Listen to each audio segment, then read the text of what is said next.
Главните препораки од минатогодишното истражување за степенот на реформите на медиумите во Република Северна Македонија, а кои произлегува од разговорите со експертите. Една година подосна не само што не се исполнети, туку има и известно назадување.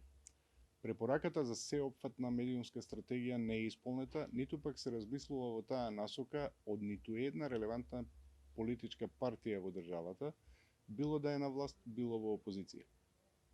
Се уште не е детектирана цврста волја на политиката да ги тргне своите раци од медиумите, односно да се откажат од намерата да ги контролираат или барем најблаго речено да кокетираат со медиумите, особено со оние најгледаните, слушаните или најчитаните медиуми.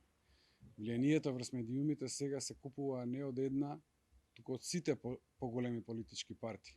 Тоа се прави на тој начин што законски се одлучи јавните пари од буџетот да завршат во медиуми на име на покривање на предизборни кампањи. Токму така, наместо владини реклами за владини политики, сега милиони евро од буџетот се слеваат преку политичките партии за покривање на изборна кампања. Само на последните парламентарни избори во јули, медиумите добија најмалку 2,6 милиони евра, иако конечните извештаи не се завршени, па таа бројка би можела да биде и поголема. Зашто пред ковид кризата беа најавени за оваа намена околу 6 милиони евра, па потоа оваа бројка за медиумите беше намалена на 3,6 милиони евра.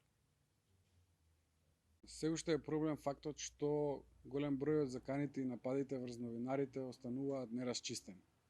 За волја на вистината, властите сега постапуваат многу побрзо, ако станува збор за физичка закана, но понекогаш се инертни во откривање на напаѓачите врз новинарите. Но ова предупредија и од Сдруженијето на новинари. Постои и опасност која се јавува од време на време како официјална или полуофицијална иницијатива од носителите на одлуки. Онлайн медиумите да бидат предмет на регулација наместо на саморегулација. И тоа е заедничко и за властите и за опозицијата. Уште почетно најголемата опозицијска партија излезе со предлог реформи во медиумскиот сектор, каде бара регулација за овие медиуми преку систем на корегулација, ама за нив да биле одговорни од главното регулаторно тело за медиумите.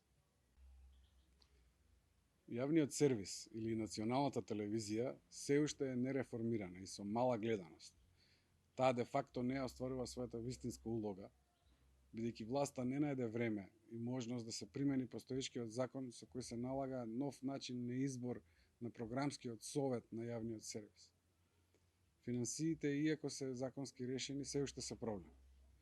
Тоа е затоа што владачката партија и надлежното министерство префрлаат минимум законски доделени финансии, како што предвидува и законот, нели? Во случај ако нема за сите буџетски корисници подеднаква распределба.